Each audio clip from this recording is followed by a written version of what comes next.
On today's video, we're going to install an outdoor roller shade right here in the patio. First thing we do is install the bracket. Identify the bracket to bracket length of your shade and measure the space where you'll be hanging your shade. After measuring it out, the crank unit bracket goes on the right side. Then the idle end bracket will go on the left side.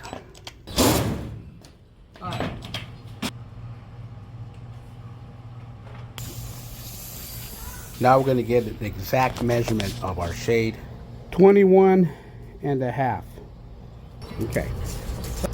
From right here to over there, it's got to be 21 and a half. Adjust your brackets to that length.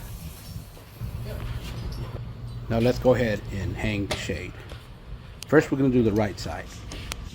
The crank unit side. Go ahead and line it up. Now let's go ahead and do the left side. It slides in right here like that. See that? It's like that.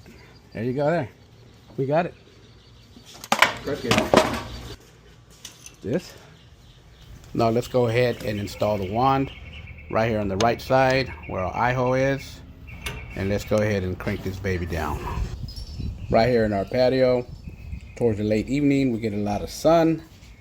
So this shade is going to help us cool the patio down and give us more shade. There it is there. Thank you for watching my tutorial. Don't forget to subscribe and like. Get that thing?